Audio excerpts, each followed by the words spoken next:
Right, Hoffadan, welcome back to Challenge the Status Quo. My name is Melvin Wonpat Borja. I'm the executive.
That kind of cavalier attitude really presupposes that we are nothing but bases. Right. That's all we are. That's our role. That's our historical role.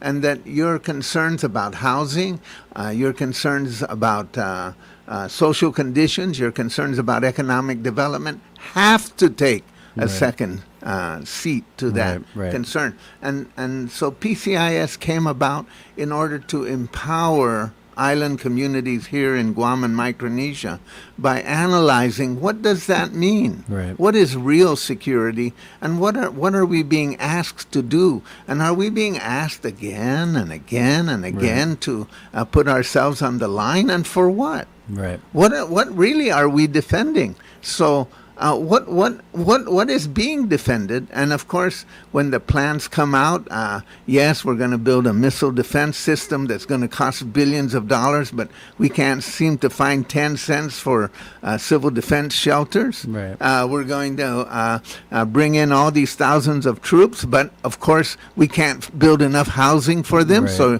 you're going to have to bear the brunt of that. That's fundamentally dispiriting. And so I think our cause in Pacific Center for Island Security is to give a critical eye to those perspectives, and that includes Guam, of course, the Northern Marianas, and the three freely associated states, as well as Nauru and Kiribati. I just want to say, so that people fully understand how this came about, we submitted a proposal to the Carnegie Corporation, and they've generously funded us, so we're able to create events. Well, I think it's fantastic, and there's, I can say from experience that we at the Commission on Decolonization utilize a lot of the information that PCIS has been putting out. It's been very helpful in sparking these community discussions and expanding the way that we talk about decolonization. It's virtually impossible to talk about decolonization or political status in Guam without also discussing defense. I think the defense and economy are the two biggest things that people are concerned about. Definitely cultural preservation is one of those, but less so. It's not as drastic, I think, the perspective when we talk about self-government. But for me, the conversation on self-government and decolonization, I believe it should always be an empowering discussion. And that's one of the things that, we've tried to be very deliberate about when we engage with the community is, let's talk about the benefits of being self-governing. We often talk about the shortcomings of our current status, which I think are undeniable. But there's still a lot of people out there who say, well, if it ain't broke, don't fix it. Yeah. We got the blue passport, and we're able to travel, and we're still able to get government funded social services, and so what's the big deal? But when we start to expand the scope of a relationship between the United States and other smaller sovereign nations, we see that there really is a clear advantage for the federal government by keeping Guam a non-self-governing territory and really preventing any type of substantive negotiation, valuable negotiation between us and the federal government. One of the things that I talk about a lot in the community is the reality of relationships between the United States and other nations like our closest neighbors in Micronesia. Each one of them are also going through a rapid period of militarization, and it's all being done under the guise of national security and defense of the islands. And, for better or for worse, I think the major thing that stands out for me is that fundamentally the conversations between the United States and a freely associated state and the United States and Guam are very different. When the conversations are happening with our neighbors in Micronesia, they're built within the framework of their respective compacts. Whereas in Guam, I believe it's to the federal government's advantage to keep Guam a territory, keep Guam a possession, because it signals their ability to essentially do whatever it is that they want in Guam without negotiation by our local government. Well, and add to that is that the federal government is relying on a mindset that Right. exists here that confuses loyalty and allegiance with basically disempowerment. Right. And I want to say this so that people understand what we mean when we say empowerment. Joint Task Force Micronesia, Joint Region Marianas, every time they have a change of command ceremony, they always say, we're seeking to be partners. Right. Yeah, well, We're good neighbors. how can you be a partner in a system in which you are not negotiating anything, in which your part of the partnership is either to accept what they've offered or maybe modify it a little bit, but not really alter it or Right. not change it. So the notion of empowerment really comes from the basis of shared decision making, Right. and we don't have that. Yeah, absolutely. We don't have that because of who we are politically and because of how we fit into the system. Right. And because we're not part of a shared decision-making process, they announce and you react. Right. That's it. Right. And how you react, well, you really don't understand all the dynamics of it. You Right. don't really understand the totality of it. Well, I think that we do understand it, and I think we agree. can understand it, and I think we understand the meaning of being disempowered, Right. and that's really the source of trying to get at in the Pacific Center for Island Security, not just to empower Guam and the Northern Marianas, but even the compact states, even Right. as they're dealing with it, because they don't have the kind of energy, and they think they're compromised by their own compacts from Right. saying anything. Right. And so that's what PCIS is about. I mean, I think it's great, especially in that PCIS had some great participation from around the region at the webinar. Let's talk a little bit about you discussed a little bit about the intent of the webinar, but can we talk a little about the folks who participated? What do you think was their interest or motivation, and how do they contribute, especially the members or the participants who are not based in Guam? What do you think is their interest in this discussion, and what do you think they add to our local discussion? The views and opinions It's important to understand that at that conference we had 6 public sessions. And this is the first time I think that anyone has had that level of expertise actually just focus on Micronesia. Right. What does all of this mean for Micronesia? Whether it's a nuclear policy, whether it's Japan's involvement, China's involvement, defense policy, all of that.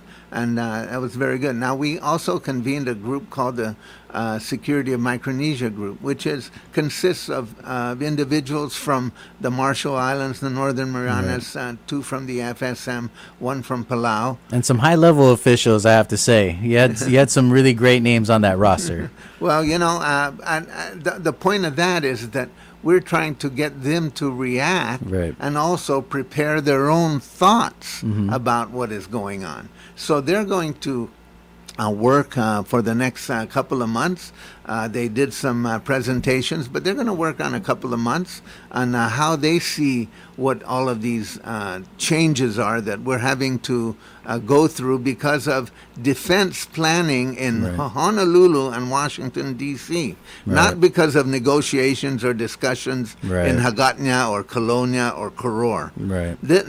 All we're doing is reacting to defense planning in Honolulu and in Washington, D.C. And so obviously in that situation, we're in a sense disarmed. So Right. how do we arm ourselves? How do we arm our communities to be engaged in those conversations in a meaningful way so that you can change policy, Right. so that you can change directions? Now, in that context, Dr. Cooper, who's also in PCIS, and Leland Bettis, who's also in PCIS, Ken and I we've gone to Japan, we've gone to Palau, we went to Madro, Right. we went to the FSM, went to the Northern Marianas, and someone said, that, Robert Underwood is just on his Just Say No tour to the military. I said, no, I'm not saying just say no. I'm saying you have the power to say no, Right. which is different. So, Absolutely. So now, and I believe that. I believe that you can improve your situation and you can empower yourself, even if the people who are making these plans don't concede any power to you, and Right. they don't. Right. They really don't. And, they could be nice people. Mm-hmm. They could invite you to their house for a party. They and usually are pretty nice people. they are pretty nice people. There's nothing, Yeah. there's no personal animosity or Right. hostility. And I understand the role of the military. But, at the end of the day, the American face, and I want people to understand this, the American face in Guam and in Micronesia today basically wears a uniform.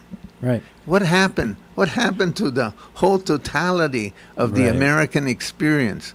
What happened? I ran into a group of elder Peace Corps volunteers up in Saipan a few weeks ago, and they were having a meeting, and I said, what happened to peace through the Peace Corps? Right. As opposed to peace Peace through through- force of arms, Right, right. What happened to that? What happened to that sense of American positive energy Right. that relies on core American values? Right. Right now, that seems to have taken a backseat to peace through strength. Yeah, and I think that's the one of the troubling aspects of the discussion is that Guam doesn't negotiate in regard to military activities or defense priorities, like you mentioned. What we do is we mitigate. And I always kind of joke that when you say the M word to activists, that's a bad word. Mitigation has become a bad word because we're so used to that. That's the ceiling that we bump our heads against. It's the farthest we get is mitigation. The best we can hope for is mitigation.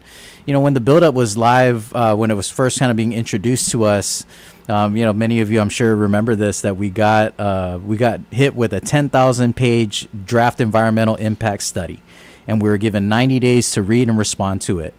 And I think a lot of people could see through that facade, right? That this is kind of a poor attempt at engaging the community and creating even the illusion of negotiation, because it's not a negotiation.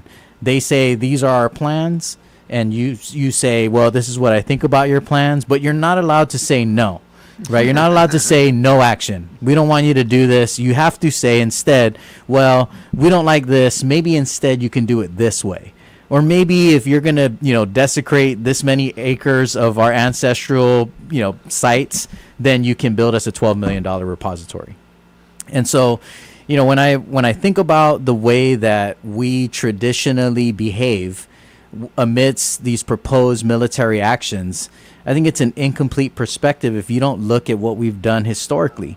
And a lot of people criticize us, for engaging with the United Nations. They say, oh, the United Nations has nothing to do with this. Nobody cares about the UN. We should be engaging exclusively with the federal government. My response is always, we already tried that. We tried only engaging with the federal government and not including the international community. We did that during the Commonwealth Draft Act era. And if those of you who read your history, that one of the failures or the major contributing factors to the failure of the Commonwealth Draft Act was that we insisted on mutual consent on military activities, and that was not ever going to be on the table. Matter of fact, I'm sure you know more about this than I do. I'm just recalling this from what I read, and you were actually there. Actually, and think about that. Had that been approved, Right. then we would have had the power to say no. Right. Instead of just reacting or ameliorating or Right. mitigating. Right. And I always thought that was a very interesting aspect of our history, because when I look at, in recent years, there was the renegotiation negotiations for the renewal of the respective compacts in the federated states, the freely associated states in Micronesia. So every freely associated nation, Palau, FSM, RMI, their 20-year compacts expired, and so they were negotiating the renewal of these compacts. During this this run of negotiation, of course, they were being courted pretty heavily by the president. All the presidents of Micronesia were invited to the White House to kind of be wined and dined and convinced to sign another 20-year compact. During this time, I think the biggest news was around the Federated States of Micronesia, who was kind of very openly being courted by China. And one of the things that I thought was really interesting was that there was a lot of criticism, even by the other two Micronesian nations, against the FSM for playing this game. Right? Why is FSM making deals with China? I always thought it was just intelligent business tactic. In a negotiation, I think I like sports. I'm a sports guy. I think about it as being like a free agent, right? You're going to be a free agent. If LeBron James is a free agent and he's trying to get a contract with the Lakers, I think the best thing that LeBron James can do as a businessman is remind the Lakers that he's the best player in the universe and all these other NBA teams want him. Yeah. That's how you keep a team honest in a negotiation. And I felt like that's exactly what the FSM was doing. The FSM was just letting the United States know you're not the only game in town. And so you're going to come correct on these negotiations because there's another offer on the table. We won't tell you what that offer is, but there is an offer. And so, and I think that when I look at that scenario, even just operationally, I don't think that it was ever really possible for the FSM to just outright say, no, we're not signing this. We're going to do compact with China. Of course not. But the reality is that there is competition between China and the United States. Right. So that competition, in a way, the FSM has benefited from it. Yes, of course, but ironically, so has the RMI, Right. and so has the Republic of Palau. Right. Because the fact that they recognize Taiwan, they're probably getting more from Taiwan than they would ordinarily get if there was no conflict. Right. So everyone sort of is attentive to that and sort of profiting from it at some level. Everyone except Guam. Except Guam. I was just going to say, it just seems ironic that we're the centerpiece of it, but we're the ones that are actually less capable of profiting from it as much as possible or maneuvering in a way that benefits us. But there is and I want to point this out. One of the presenters, Van Jackson, pointed out that there's a China fear cottage industry in the United States. And so that cottage industry is used, some of it, of course, is there's lots of things to be fearful about from China. But the exaggeration of the threat is used to justify the militarization of this region. So you can see examples of that. You can see examples of that with now the State Department saying they're going to deny all student visas from China, not realizing that when you educate Chinese in the United States and they go back home to China, they're more likely to be favorable and understand what the United States is all about. And those who stay in the United States end up benefiting the country in many ways. So it's a kind of a ridiculous stance, the way that the criminals that come over from Saipan in a boat are presented in Washington, D.C. in right-wing media as if these Chinese criminals, and they are just kind of your garden variety criminals, maybe they're human smugglers or they're drug dealers, they're presented as kind of the leading edge of Chinese espionage. And I'm thinking to myself, wow, China's a pretty sophisticated country. I don't think if they're gonna do any espionage that they would plant some people in Saipan, send them over in a boat, but everything is done to exaggerate and exacerbate the tension in order to make you more pliable or more favorable to almost anything that's being proposed. The criticality has to come from us.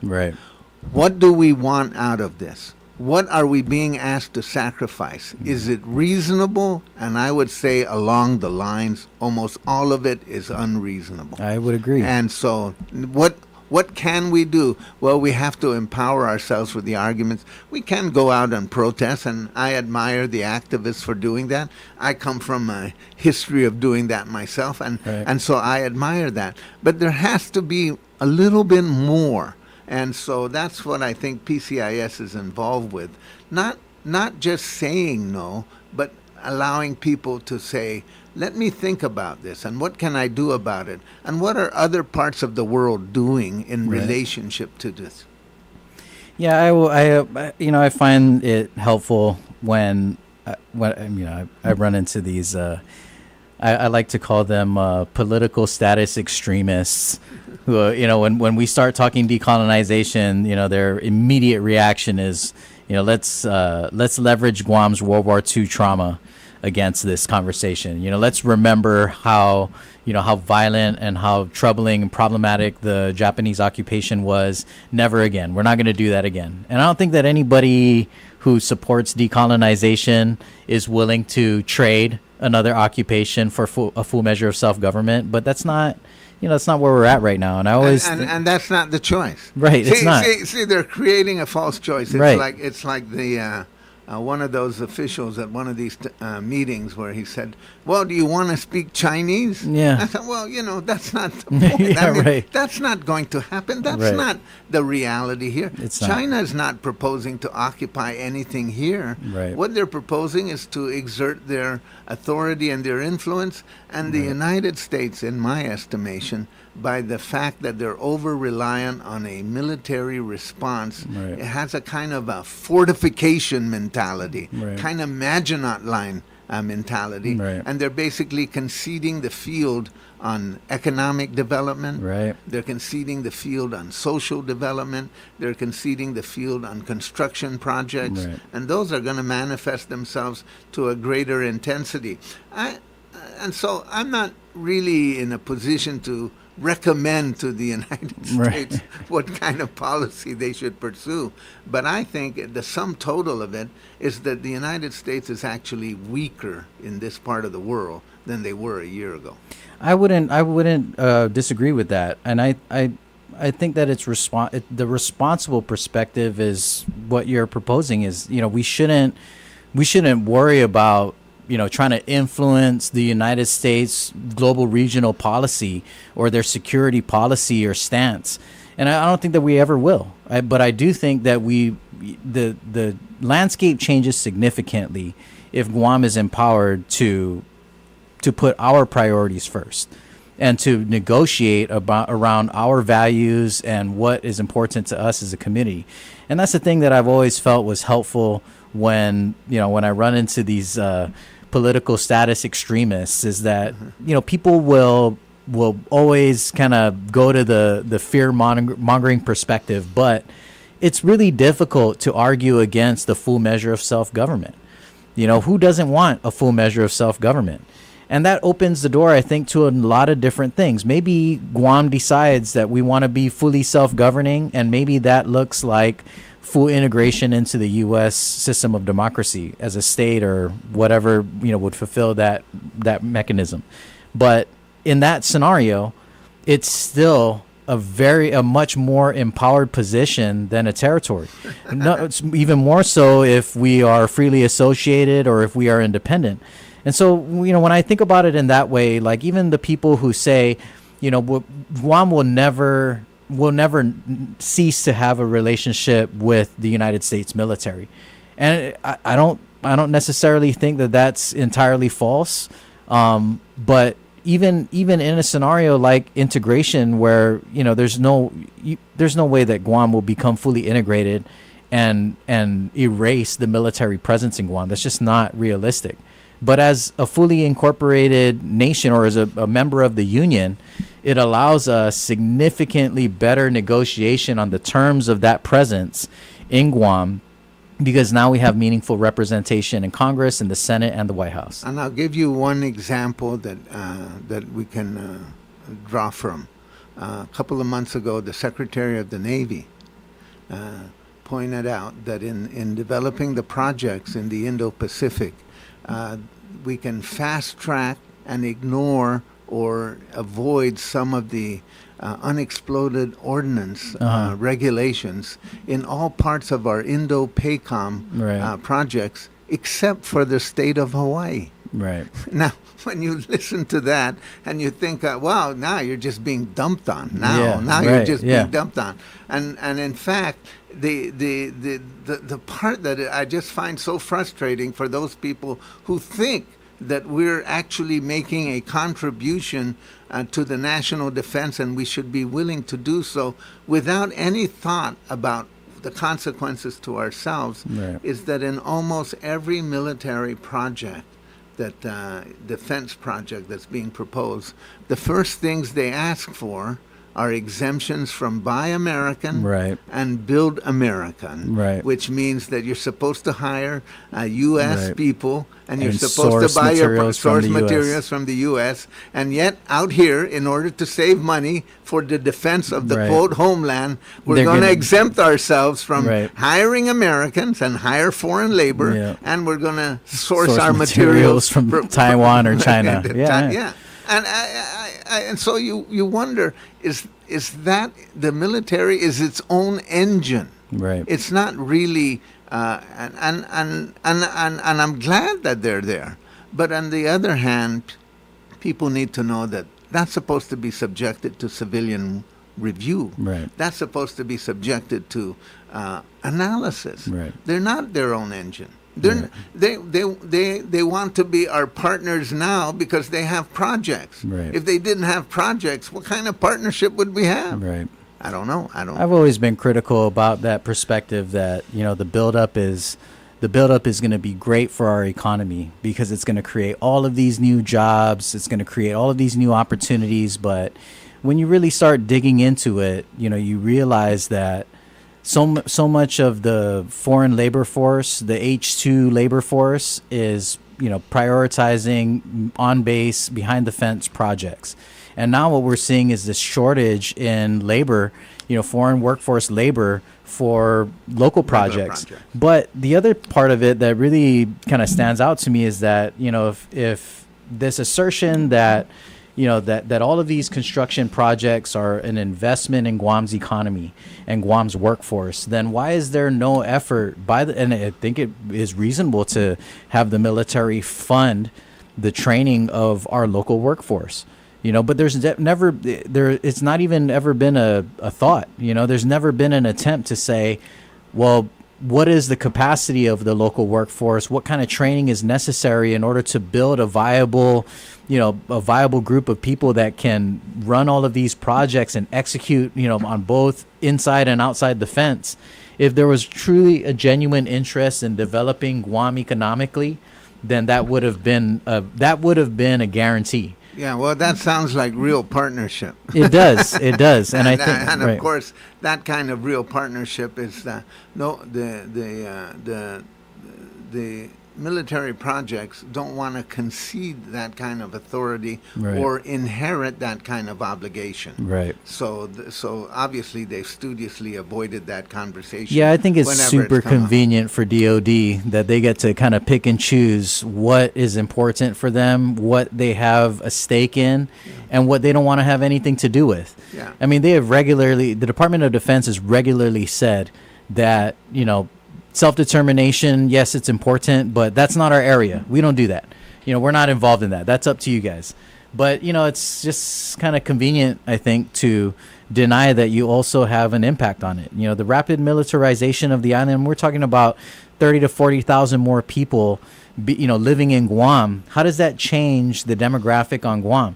I mean, even in the case, the Davis litigation that prohibited native inhabitant eligibility for a referendum, was denied because we can't discriminate, use public funds to facilitate a referendum and then turn around and discriminate or limit eligibility to a certain class of people, even if it's a time-based political definition. But I mean, the reality is that it takes a month to register to vote on Guam. And so how does that change our demographic?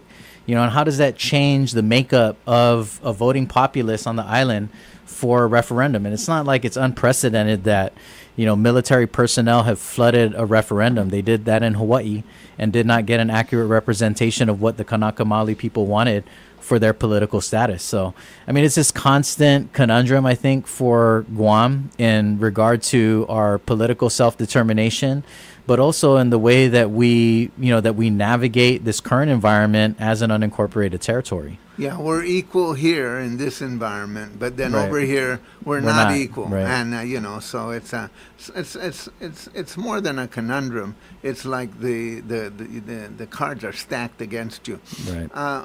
But it's really important to understand. So I hope people kind of imagine what Guam's going to look like in 10 years or 20 years if these plans go unabated. Right. This is the most rapid militarization of the island since the end of World War II. Mm-hmm. Now, the end of World War II, so just to kind of imagine the history of the island. At the end of World War II, there were, in the process of prosecuting World War II, there were over 200,000 military personnel in Guam. Right. And that was in preparation for invasion, for Iwo Jima, for Okinawa, Right. and all of these things. And that number rapidly declined. Then they decided that they were going to construct permanent military bases. Then they brought in thousands of alien laborers, and then they brought in, so that the population, the military-connected population, outnumbered the local population in Right. the 1950 census. And then part of the Organic Act, which of course we're sort of commemorating, or maybe not celebrating, but commemorating in a couple of months, was that they quit claim all of that property to the federal government Right. just before the Organic Act went into effect, in order not to complicate Right. the construction of these bases. So here we are, almost 75 years later, 80 years later, and we're experiencing this rapid militarization Right. of the island. So my call to, especially the political leadership of the island, is that in the 1940s, maybe the Guam political leadership didn't have the capacity to respond in any way, and of course they were powerless, but they still talked a lot about it. Mm-hmm. The Guam Congress still absolutely. talked a lot about it. They walked out over Right. it. They helped create that energy. What's going on now? What's going on with our political leadership? Right. And I have to say that, those of you are going to be held accountable, Right. in the future, by future historians, by younger generations. Right. What were you doing when all of this was going on? Right. What were you doing? And I think it's frustrating. This year we'll celebrate the 75th anniversary of the Organic Act of Guam. And, I think that in general, the Organic Act of Guam is widely celebrated on Guam as the mechanism that delivered to us U.S. citizenship. But it's so much more complex than that. And I think that, I'm not saying that that no one welcomed U.S. citizenship in 1950. And I think the contrary is true. There are a number, we fundraised locally to send F.B. Leon Guerrero and, Mr. Wonpat. and Carlos Taitano to lobby for citizenship. But I don't think that anybody saw the Organic Act as kind of the end state. I also think that we, in a lot of ways, there were some unforeseen outcomes from being delivered citizenship that kind of caught us off guard. Like you described the rapid militarization of Guam after the war, prior to the Organic Act. I think that there are a lot of people in Guam who thought that citizenship would signal the application of American rights, specifically in regard to land. But in fact, the opposite was true. Instead, it extended the application of eminent domain, and which was allowable because now we're U.S. citizens.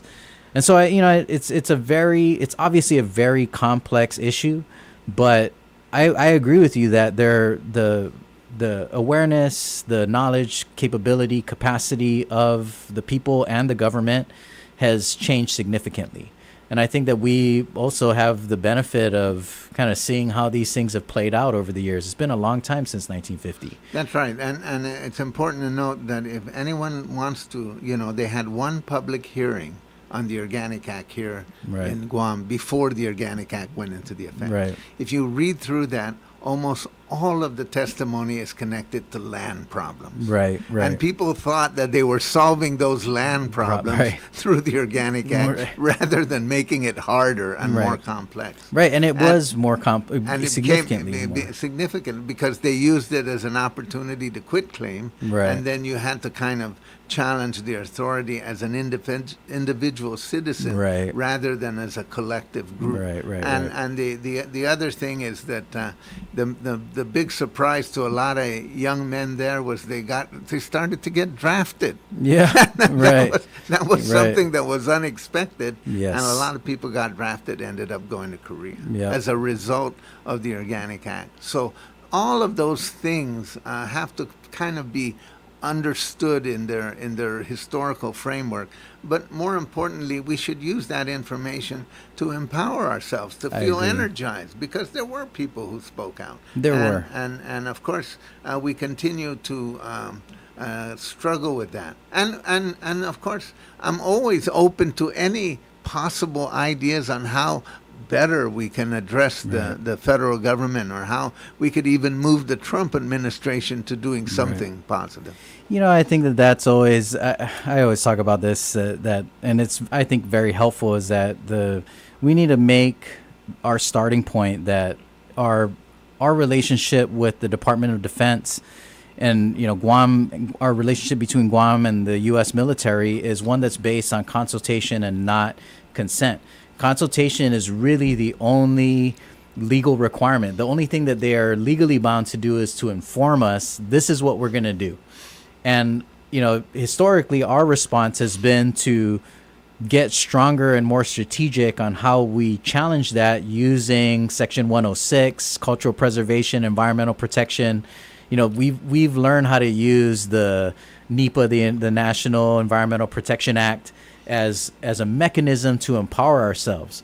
But that is always going to be insufficient, and I think it's just, and especially now with this administration, Right. they're trying to weaken those processes. And that's the thing that I hope people are connecting the dots on those things. Seeing the priorities, the stance of this current administration, and it's an undeniable attack on cultural affairs, the relevance of cultural preservation and work in regard to this, what makes our community unique. And so when I think about some of the amazing work that has been done, to creative work that has been done utilizing that framework and those mechanisms, I mean, I think it's very commendable. But in the same breath, it's not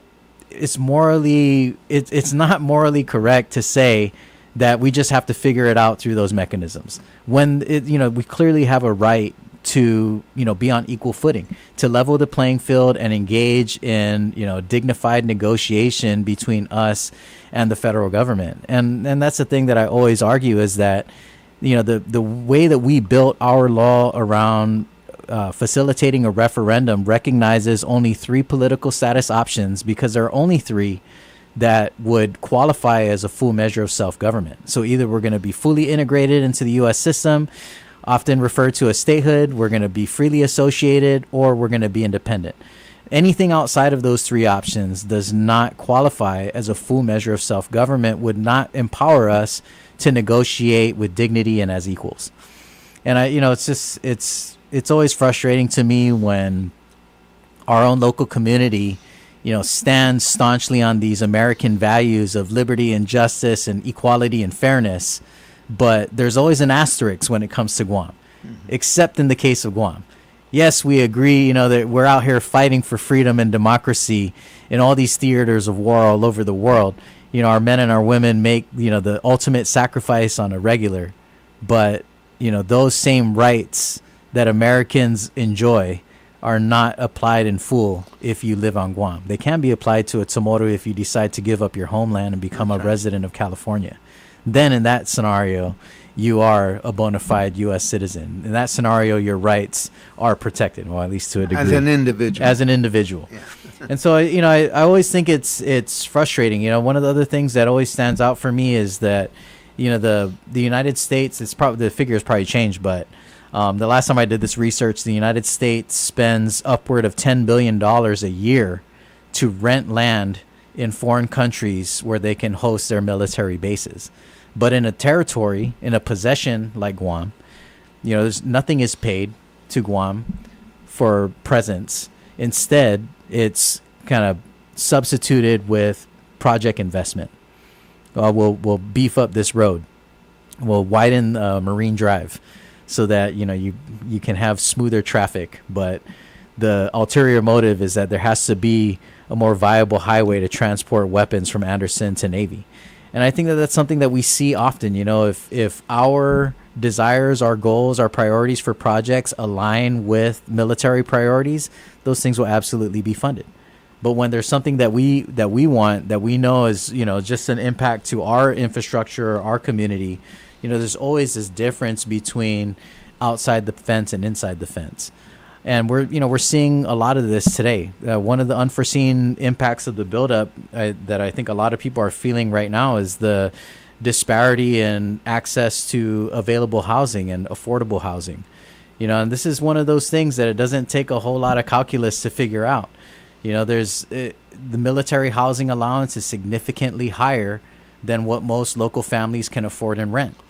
And there's no possibility of negotiation for that particular issue as long as we're a territory. And let me add to that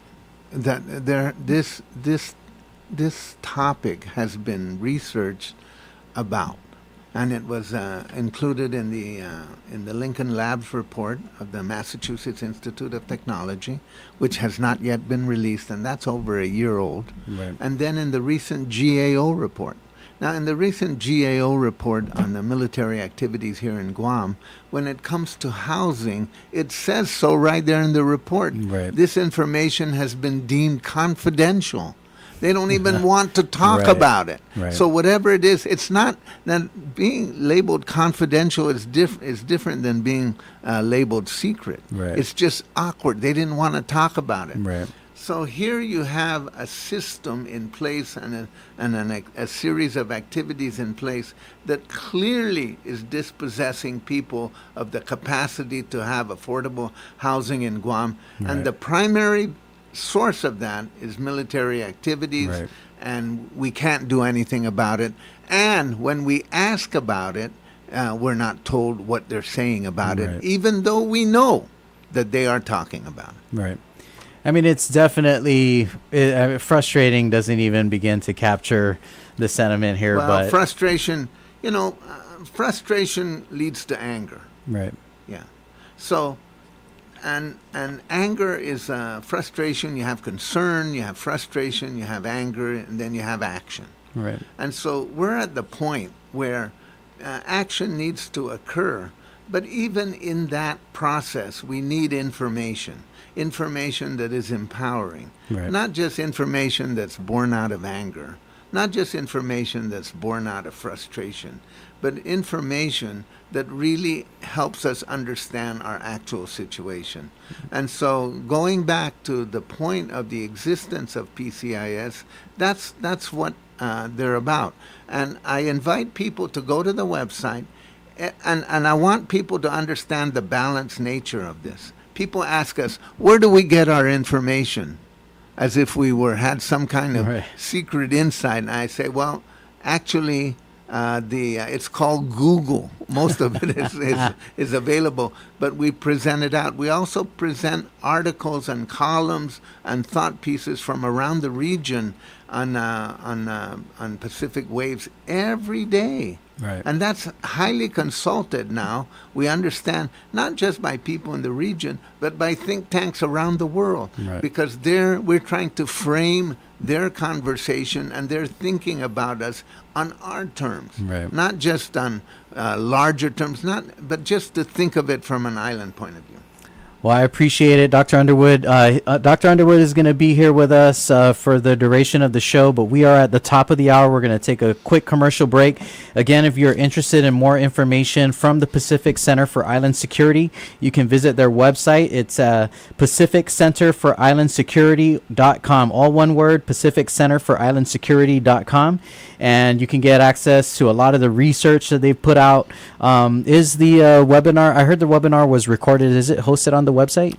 Not yet. But, okay, but it will be. But it will be. Okay. And you can reach out to us. We are at dcall.guam.gov, and we will be tracking this and get you access to the recorded webinar if you missed it. But stay tuned. We'll be right back in just a few minutes. Thanks for tuning in to Challenge the Status Quo.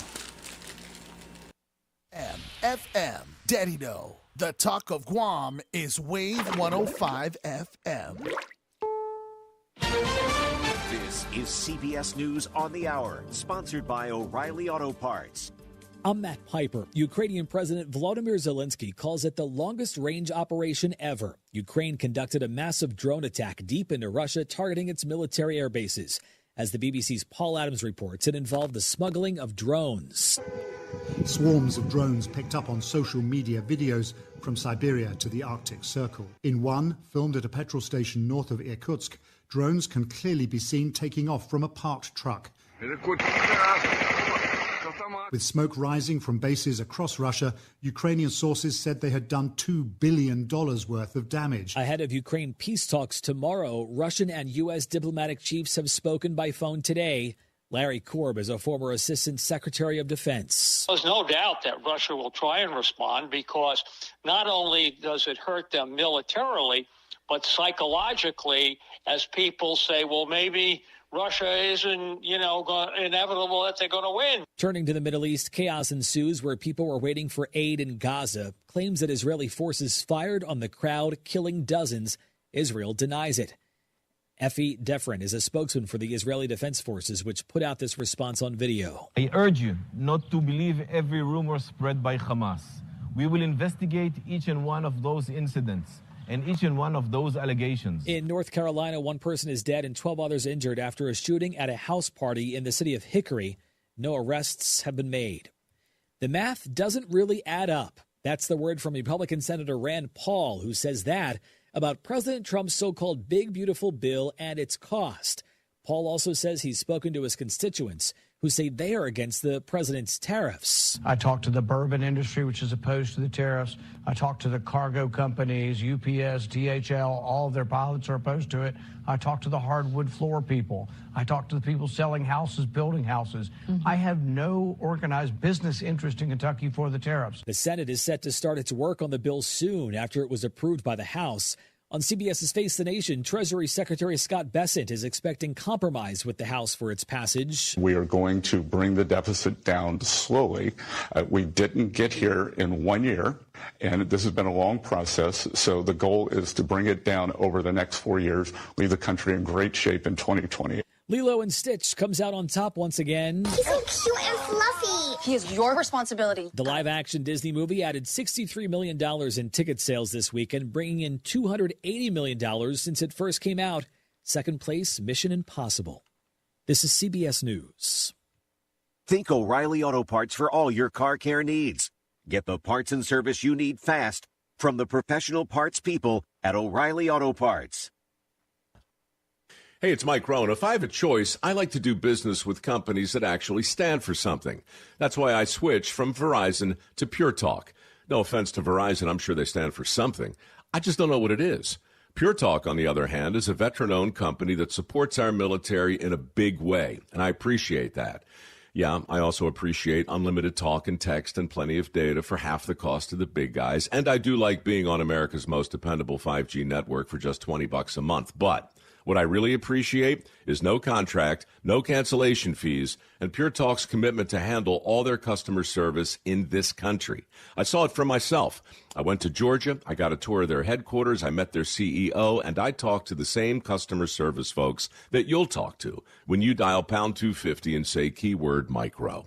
Switch today and save 50% off your first month when you dial pound 250 and say keyword micro. Pure Talk, a wireless company that actually stands for something.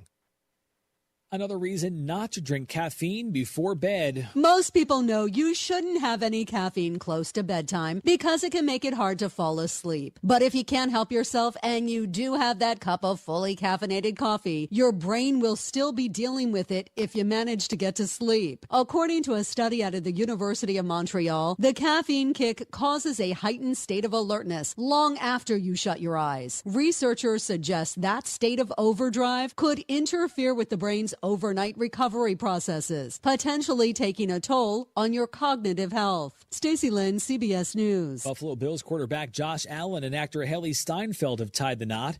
The Oscar-nominated actor wore a white strapless gown while the QB was in a black and white tux in the Southern California sun. The nuptials came less than a year after the couple got engaged, which happened during the Bills' bye week in November. Matt Piper, CBS News. You ever light a candle and suddenly your apartment feels like a Parisian hotel room without the room service charge or emotional baggage? That's Sanctuaire. These aren't your basic vanilla dreams. They're hand-poured, small batch, and smell like a rich woman's private life. Just enough to raise eyebrows, not alarms. Scents like Tabac and Bois de Rose don't just burn, they seduce. You light one and suddenly you're in silk pajamas, even though you're absolutely in 2025 sweatpants with a mystery stain. This isn't just wax, it's therapy, it's ambiance, it's I've got my life together in candle form. And the price? Reasonable enough to call it self-care, not a financial crime. So if you've got exes to forget, a novel to write, or just a need for a vibe reset, strike a match, say a prayer, and enter the Sanctuaire. I'm Ingrid Belkaid for the Beauty Mark.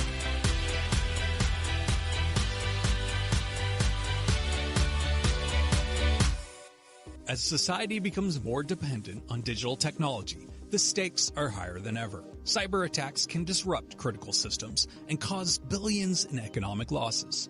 If you depend on a wireless medical device, such as a pacemaker or an insulin pump, a malicious hacker could potentially put your very life at risk. We'll explore how engineers are working to safeguard American lives in the U.S. National Science Foundation's Discovery Files. So you have probably heard about phishing attack or password leakage. Those are primarily targeting website credentials or access to your mobile phone or PCs. Similar attacks can be applied to medical devices because nowadays most of these medical devices have internet access. NSF-supported Rice University engineer Kai-Yuan Yang and his Secure and Intelligent Microsystems Lab are working to stay ahead of malicious cyber threats, developing hacker-resistant implants that protect patients from hostile interference. The team has created a first-of-its-kind multi-factor authentication protocol to secure devices from remote access by requiring a mechanical input confirmation step while ensuring first responders have access in an emergency. So we utilize this as a mechanism to enter the passcode. I just used the existing power transfer link and the power receiving circuits. We are able to detect the user entered pattern from outside. To learn more about this research, listen to NSF's Discovery Files podcast episode, Biomedical Security. The views and opinions expressed in this show are that of the show hosts, guests, and callers. They do not necessarily reflect the views and opinions of the staff and management of Wave 105 FM, Glimpses Media, or any of our partners. As we strive to provide quality, respectful, and engaging content, we welcome you to participate in the conversation. Thank you for tuning in to Wave 105 FM, the sound of Guam. Enjoy the show.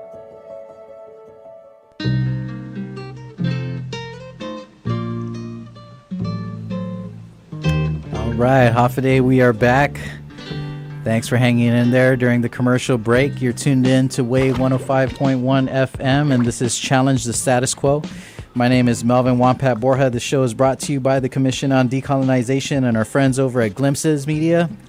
I'm in studio live with former Congressman Dr. Robert Underwood, who is now doing a lot of great work with the Pacific Center for Island Security. In the last hour, we were talking a lot about Guam's national defense conversation, Guam emphasis, of course, as always, and some of the work that PCIS has been doing in the community regarding this discussion. We're going to shift gears a little bit, not entirely, but I did want to take the opportunity while we have Dr. Underwood here with us to talk about this recent story about a petition that has been sent to President Trump by an individual citizen requesting that President Trump appoint a personal representative as president to negotiate Guam's political status, which I thought was, this is loaded. So let me go ahead and give our listening audience a little bit of background. There was a story that was published in the Guam Daily Post that basically was talking about this effort to petition the President of the United States. There's this mechanism that is, open to any citizen of the United States to petition the president. And this particular petition is seeking a personal representative for the purpose of political status negotiations. So I'm going to read directly from the letter. This letter was penned by a woman named Patricia L. Diego, who is a graduate student at the Masters of Public Administration at the University of Guam. And she wrote to President Trump, and I quote, I am writing to respectfully urge your consideration for appointing a personal representative of the president for Guam status negotiations, a dedicated federal official tasked with advancing Guam's interests at the national level, end quote. Now, the Post story reflects that this woman, Patricia Diego, apparently this is, she says that no one has ever done this before. And so she's going to step up to the plate, and I think she's going to save us. But, I got to say that before we jump into this, I'm just going to do my little soapbox thing here. I got to say that I kudos to anybody who's taking interest in Guam's political status issues, and I commend Miss Diego for taking an active interest and an active role. But I got to say that I'm concerned because if, let's just say that this petition is successful, President Trump assigns a representative. Is this really what we're asking? Are we asking to negotiate a resolution to Guam's political status? Because if we are, and we have yet to engage in a genuine act of self-determination, then I think it's another classic example of putting the cart before the carabao. And I think that that's the fundamental challenge for Guam right now, is that Guam has been denied our right to self-determination since becoming a U.S. colony. I mean, we've been denied self-determination since we became a Spanish colony. So really the last 500 years of Guam's history has been one in which that right has been denied. I think it would be a different scenario, and I would have a very different perspective if Guam had already had the self-determination discussion, if we had already expressed our desires for our permanent political status, and then we were asking President Trump to send a negotiator to figure out the terms of our ascent into a full measure of self-government. But that's not what this petition is. The petition is asking for a political status negotiation ahead of a political status referendum. Do you have any Well, thoughts I have to say, in full disclosure, I did talk to Patty Diego about this as she was working on it. And so the context for understanding this is how do the people of Guam, how does the government of Guam interact with the federal government? So for the past, I'd say since the 70s, we've been thinking of this as an act that we pursue through Congress. And in reality, the only time any kind of significant change ever really occurs for the territories in terms of its political standing. Now, I'm not, I agree with you that this is premature, but if you wanted to change its political standing, then it would occur through the executive branch. Right. Because the executive branch, like President Trump, could then prepare pursuant to whatever those conversations might be, would prepare legislation or a course of action Right. that would in turn be presented to Congress, and then Congress could react positively or negatively. But expecting to just go to Congress and Right. expect, and I've been through that. Yes, It's just right. expecting things to happen is really problematic, because you're asking, first of all, a group of hundreds of people to come to a resolution about something they don't think about, Right. and they're not interested in. But and, if and it you're was- asking as a powerless, non-voting delegate. that's right. Right. But if on the other hand it was presented as an executive initiative, Right. then there would be more serious attention to it. Yeah, and so it's- that part of the process is makes sense. Absolutely. Now- I don't disagree with that at all. Now, on the other hand, what you're expecting to come out of this process, what kind of deal do you think President Trump is going to make with you, depends on a lot of things. Do Right. you think President Trump feels like he needs to make a deal with Guam? Is he going to treat us in a way that he treats Zelensky from Ukraine? Yeah. Who knows how is he going to treat us like Elon Musk, Right. your friend this for the past few months, not your friend. So all of that vagary is there, Right. and so that part of it is you're hoping in vain that you can catch his attention Right. and catch his gaze so that you can get something out of it. And you might not want his gaze. I don't know. That's the thing. Maybe the best thing to do is to lay low for a while. Yeah, let's just blend in for now. Let's just blend in for now. I don't know. But that part of the that looking at it as, do you want to pursue change through an executive conversation or through a congressional conversation? I would have to say the executive conversation probably makes more sense.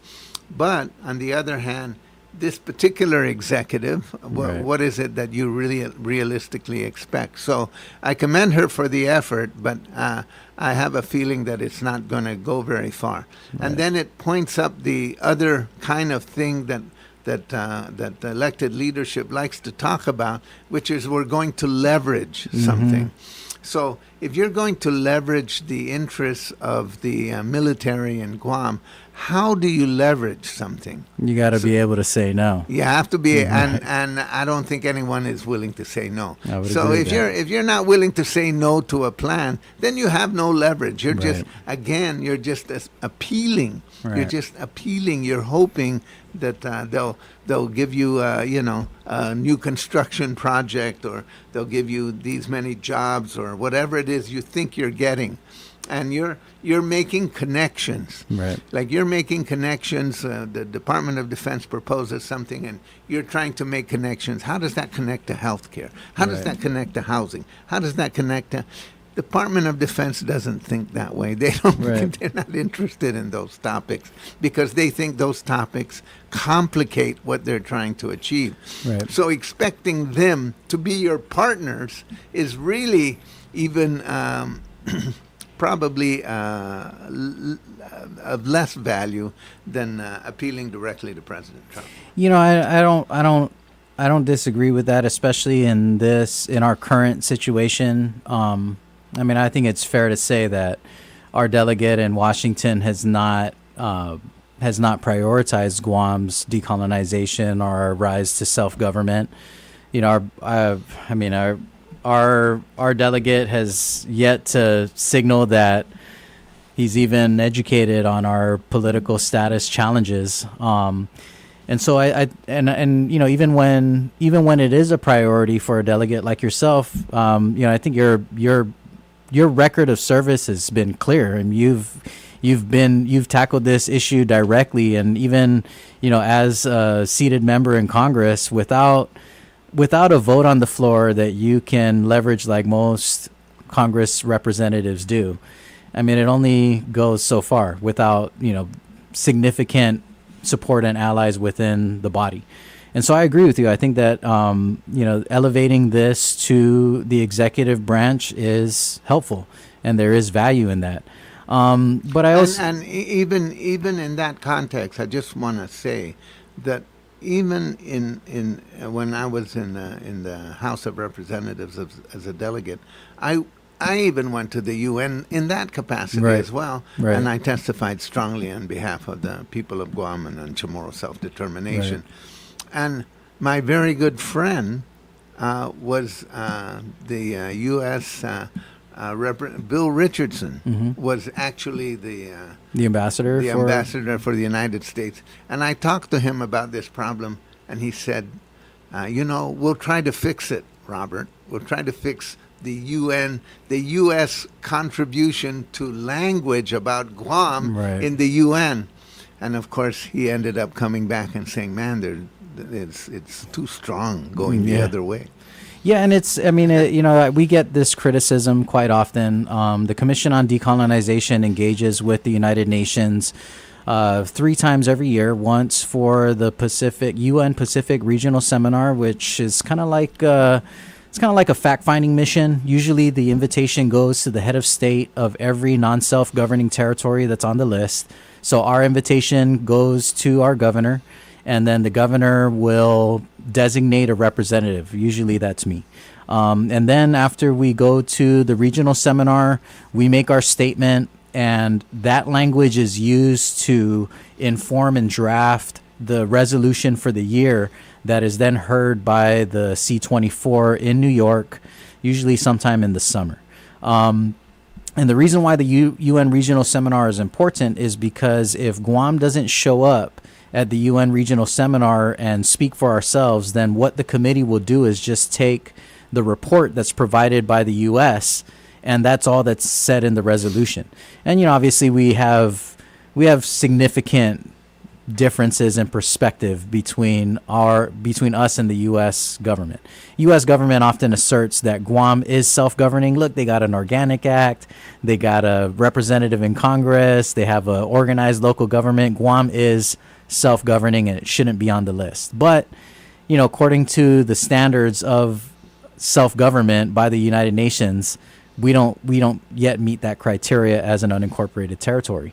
And so, when you look at that framework, it's important that we represent ourselves at that level, and to all of the naysayers and critics who think that the UN, that the UN is a waste of time and that we should be exclusively doing this work with the federal government.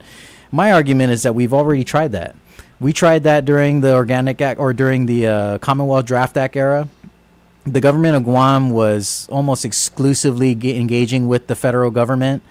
It was really the engagement with the United Nations was led by the community. You were involved in that. Ron Rivera was involved in that. Ron Tehan, a lot of folks with the OPIR, Organization of People's Indigenous Rights, were critical in kind of identifying the mechanisms that were available to us as a non-self-governing territory. And so, today I think we've come quite a long way from, that era of work, in that we didn't take on the UN and abandon the federal based efforts. I think all we really did was enhance what we were doing by doing it all.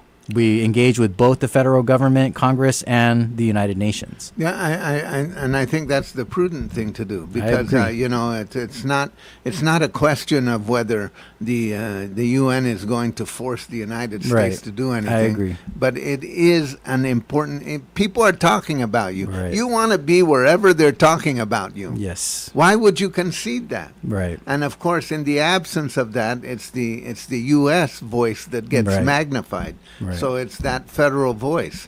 I always hearken back to one of the first reports issued by the federal government in relationship to Guam as a non-self-governing territory. Mm-hmm. And I always like to point out that the Navy said they have one policy, and that is Guam is for the Guamanians. Right. And I wish, because everybody knew what Guamanian was then when they wrote that in 1946. So I wish that policy had really been implemented. Right. And of course, we'd have a different reality today.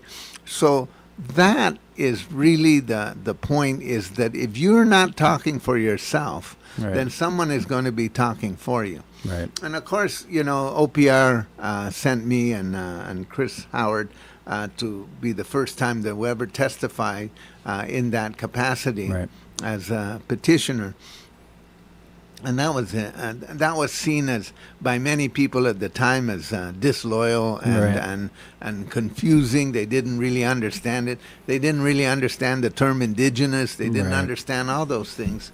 And but still, people were in large measure still sympathetic and empathetic with it, and we made that happen. But today, what's going on over there? You're the one that goes there. What are they doing? What are they? What is the United States representative up to? Well, every year I first went to the United Nations to attend the 4th committee session. So just to backtrack, when we appear at the UN regional seminar, it usually happens in the beginning of the year, sometime around April or May. And then they take all of that information from both the representative from Guam and the United States report on Guam. They compile that information into the draft resolution that's then heard in the summertime for the C-24 session. If the resolution passes the C-24, then it gets heard again by the 4th committee, which is the larger committee that oversees the work of the C-24. Once we get up to that level in the 4th committee, that's kind of the final decision on adopting the resolution for Guam. And so most recently, there was exclusion of language in our annual resolution. The language says, quote, recognizing that all available options for self-determination of the territory are valid as long as they are in accordance with the freely expressed wishes of the people of Guam and in conformity with the clearly defined principles contained in the General Assembly Resolutions 1514 and 1541. Now, this language is in reference to the political status options. This has been receiving a lot of attention lately because there's this assertion that there's another relevant resolution that says that we can choose any status other than free association, independence, or integration, so long as we agree with our administering power. But I think the more relevant or the more immediate issue is on the issue around militarization. So in one of our resolutions, there was language that was adopted back in 2016 that said that the most acute threat to Guam's exercise of their right to self-determination was the rapid militarization of the island by the administering power. This language was mysteriously removed just a couple years ago. And so since we noticed that it was removed, we've been pushing on the United Nations to have that language reinstated. This last regional seminar that I attended in Timor-Leste just a couple weeks ago, there was, I think, a significant amount of concern from the members of the C-24 because nobody seemed to know how this language was removed or who initiated this action to remove it. The sentiment was that the language was removed just to update the resolution. The United States, of course, has continually challenged this language in asserting their right to engage in military activities and have a military presence in what they deem as their sovereign territory. As a side note, I just got to mention that 1 year, this was back in 2019 under the Trump administration, I just so happened to be out at the 4th committee engagement, and the lieutenant governor was attending some other engagement in Washington. And so it worked out where his DC work finished in time for him to get up to New York and testify with me at the 4th committee. So we ended up meeting with the United States, the U.S. mission, which is the State Department's arm at the United Nations, and we met with one of their ambassadors, their Trump-appointed ambassador. Her name was Cherith Norman Chalet. Ironically, she grew up in Saipan. Her dad apparently was the former superintendent of education in Saipan.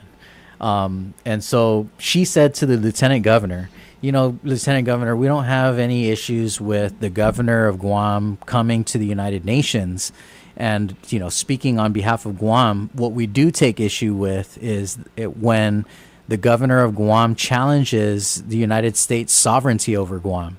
And the lieutenant governor looked her in the face and said, with all due respect, Madam Ambassador, that's kind of the point.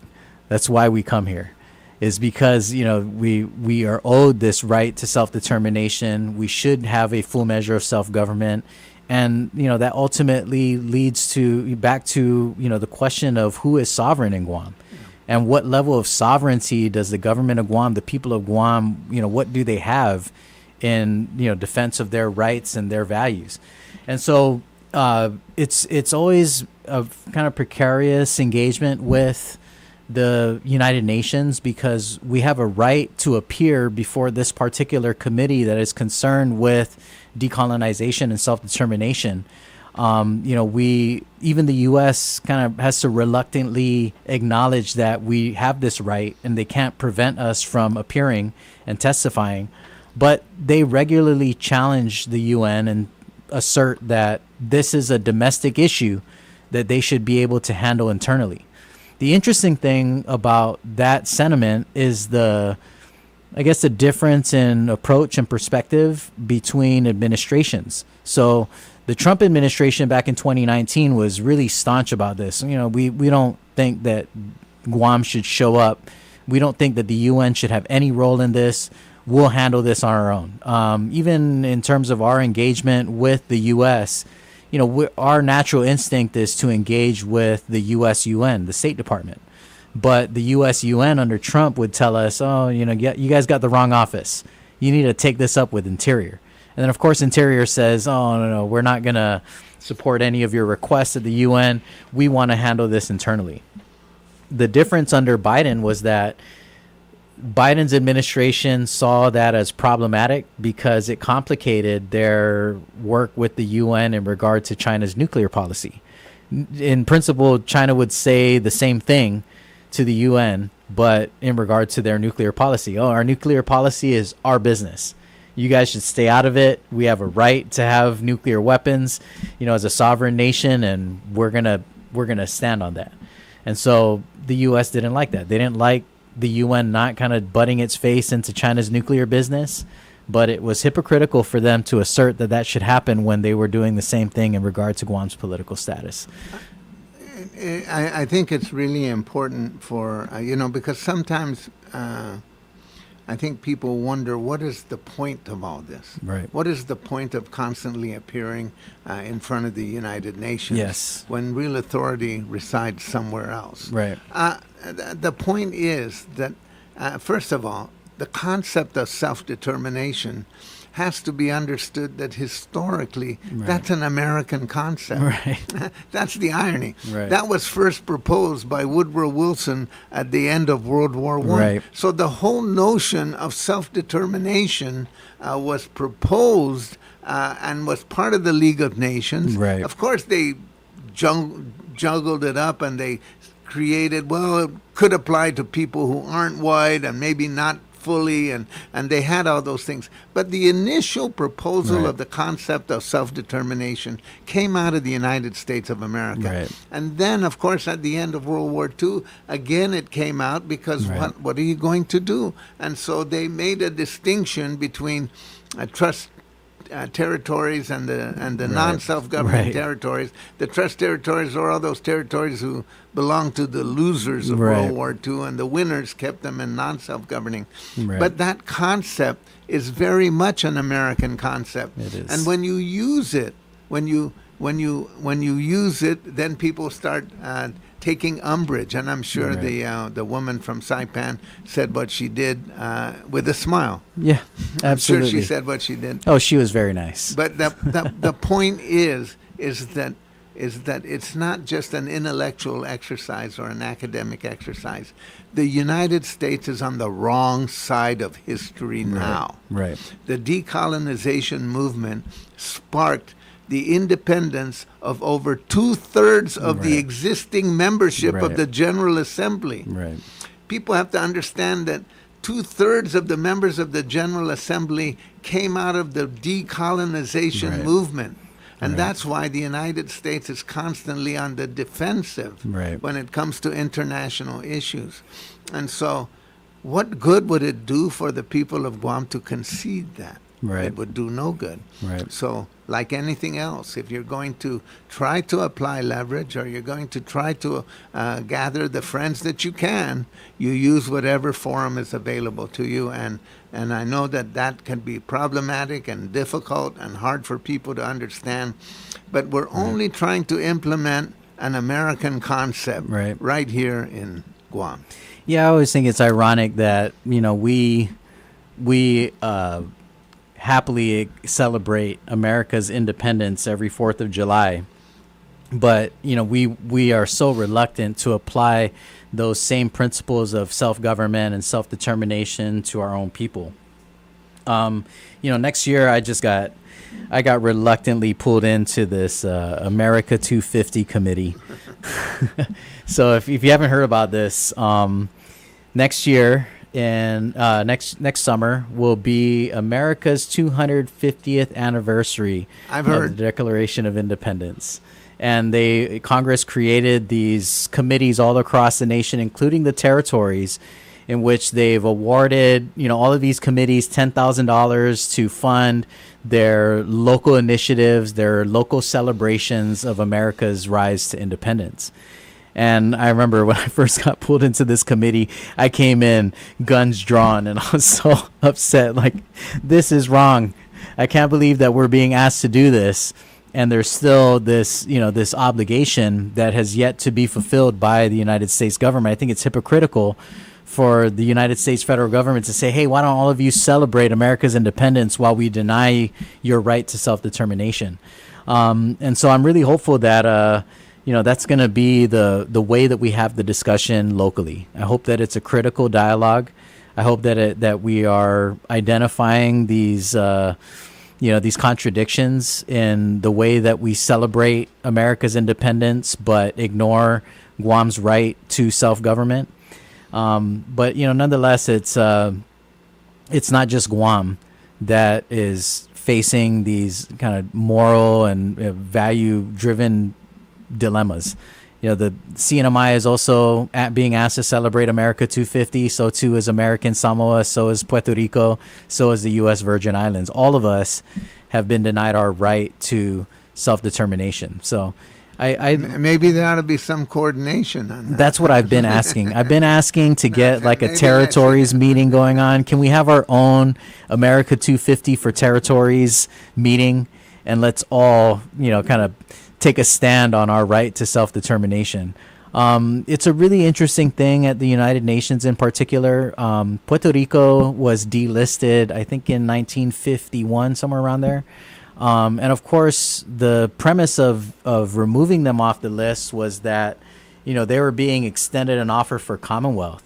But, you know, I hope the listening audience is aware that Commonwealth does not qualify as a full measure of self-government. Oftentimes, Commonwealth has historically been used as an interim status. I think the closest example is the Philippines, right? The Philippines was also once a U.S. territory. When they asserted their desire for independence, they became Commonwealth for roughly about 10 years. And that 10 years was their transitionary period, right? That's the time when they worked closely with the federal government to execute the transfer of power. But it also included opportunities for the local Filipino government to train and build capacity in preparation for taking over these federal run operations in their government.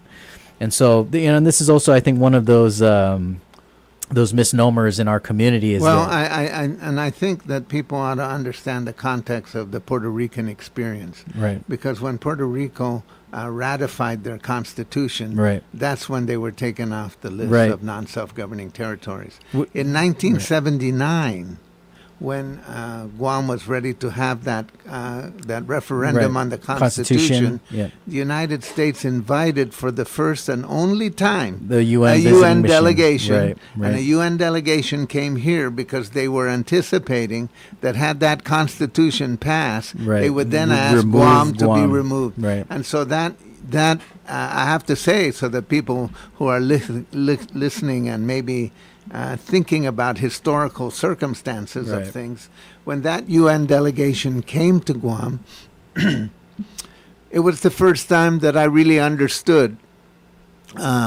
C-24. Right. It was the first time, and in talking to that UN delegation, Right. and of course after the failure of that Constitution, then it was a couple of years later that we decided to go to the UN. Right. So this is not just an exercise. This is an opportunity to get your message out. I agree, and I think that that's one of the things that, you know, I admit that Guam's long history and pursuit of a full measure of self-government it's kind of a downer. You know, definitely takes the wind out of your sail. But in the same breath, there's so many moments in Guam's history where I can't help but feel like the people are movers and shakers in the community, in the government of Guam, were highly intelligent and extremely strategic. You know, a lot of people look at the failure of the Guam Constitution as a failure. I don't. I absolutely don't. I mean, the effort to ratify a constitution, yes, that failed. But I view that as a victory for the people of Guam, for the nation of Guam. Because we were intelligent enough, and I have to give you and your contemporaries credit. You were very involved in the, you know, in the resistance to adopting a Guam constitution because it was out of order. You know, and that's something that I think a lot of people don't understand. Even in this, a lot of the reporting in the media around this petition from Patricia Diego, you know, there's this constant reference to, you know, to this like political status quick fix. Dr. Ron McNich talks about this regularly, that, you know, there's so many things that Guam can do right now. Like Congress has authorized Guam to draft a constitution. Why have we not done that?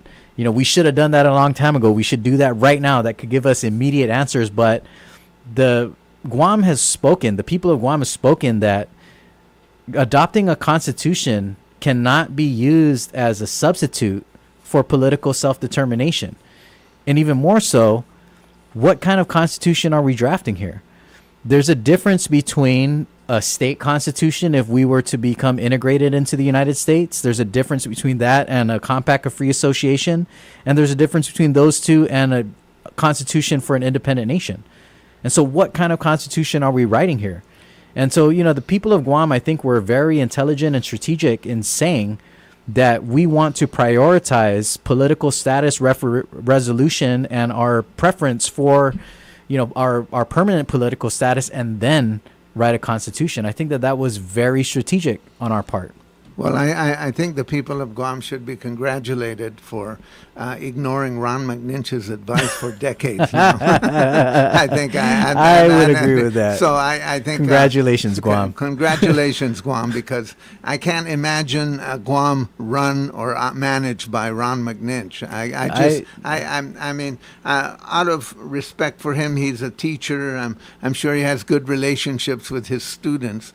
But as a political analyst and as really understanding the full measure of self-determination, right, I don't think he gets it. And it's okay, because right, lots of people don't get it. And right, I'm happy to have any kind of conversation, public or otherwise, with Ron McNinch on the topic anytime he wants. But the point is right, not whether Ron McNinch is right or wrong. Right. The point is that the people of Guam understand their circumstances. Right. And that's where we need to go. I agree with that. There's been so many people who have contributed to not only the discussion, but the movement, you know, and advancement of our rights. You know, I would argue that the people of Guam today have a much improved situation around our political status and our government operations than we did back in 1950. But that also, I think, is indicative of our desire for a full measure of self-government. I remember talking to you a while back about some of the previous efforts for referendum. And I remember you had mentioned that at one point there was a referendum in which we had political status options, and one of the options was status quo, and then there was another option that was status quo with improvements. Yeah. And I always saw that. Not surprisingly, that right. one. Yeah, that one. That was the most popular option, status quo with improvements. And I remember this discussion very clearly because I remember you mentioning that, nope, it never said what the improvements were going to be. It just said ambiguously with improvements. And you had commented that you speculated that most people who voted for that probably thought that improvements just meant more money. Status quo, but with maybe more concessions, a healthier budget to do the things that we wanted to do. And, I think it's just kind of human nature to be less afraid of the devil you know is better than the devil you don't.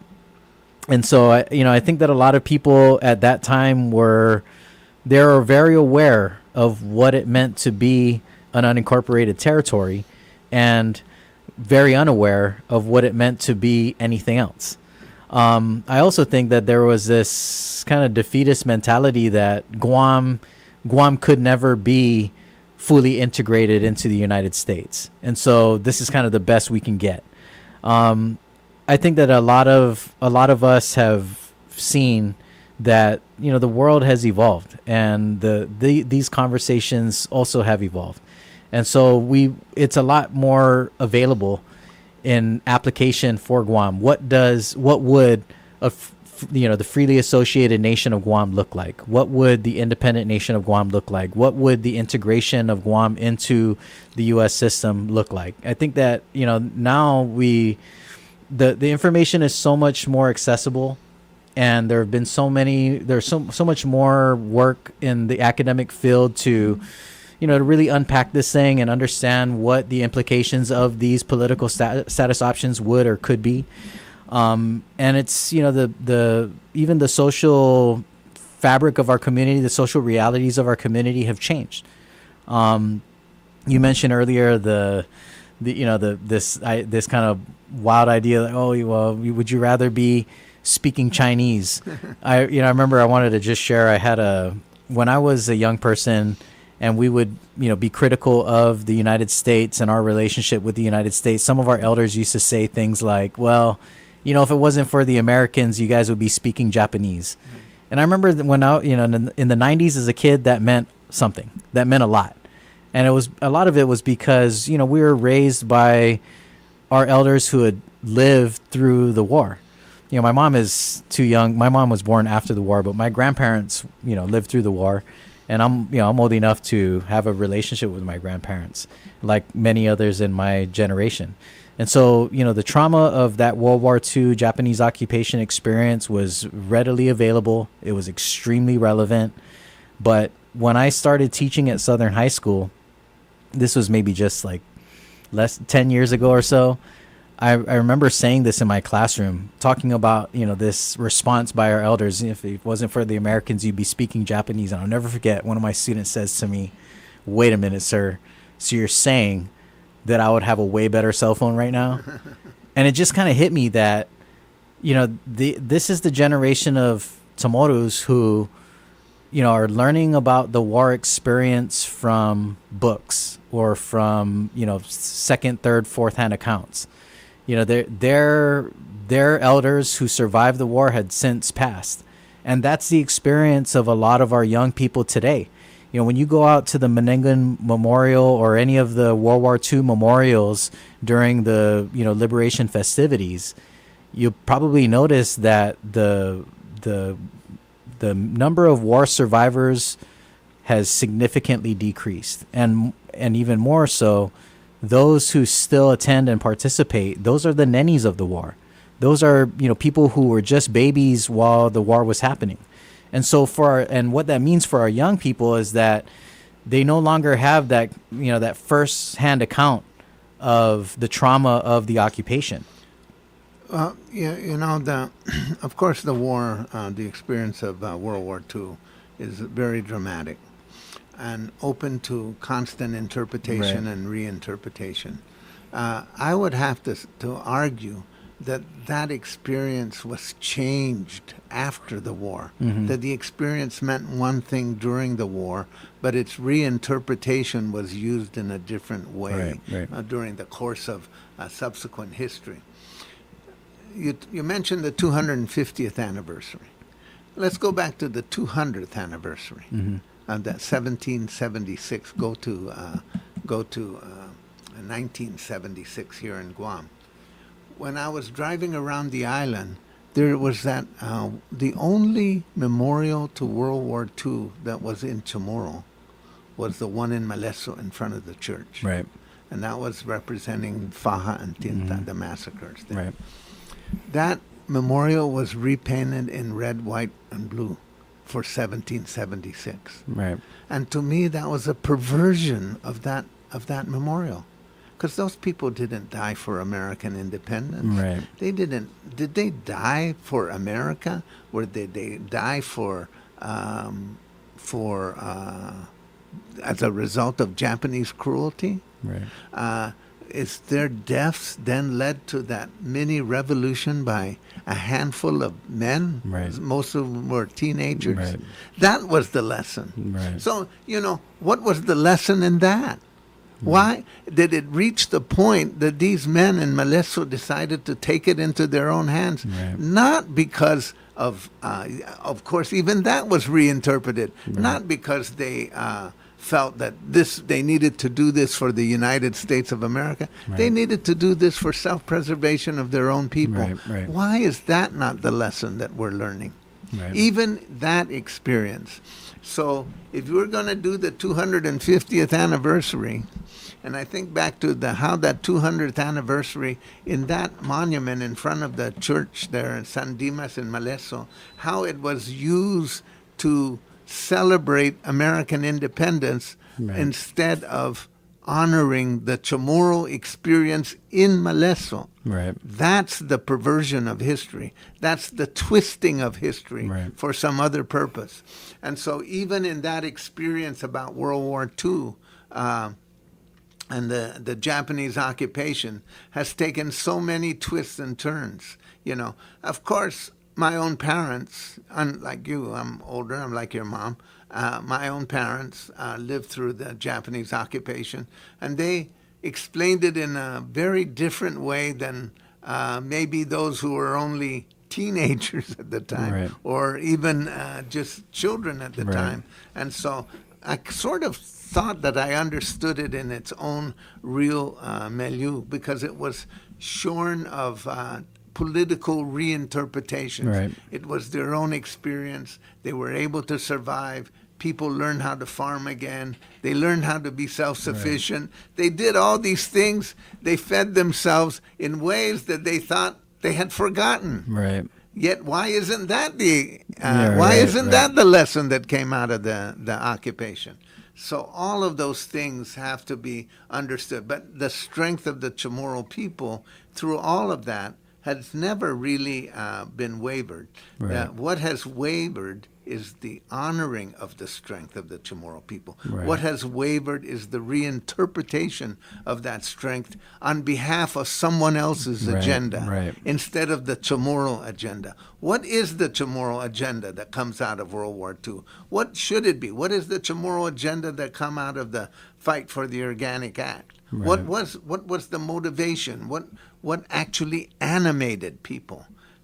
Not what they, even listening to Vietnam veterans, which I've done extensively, and listening to them, what lessons did they learn out of that experience is going to be different than what we normally think. So I agree. I mean, I think that a lot of our most staunch advocates, activists, came out of that group of veterans who had that experience in the Korean War and in the Vietnam War.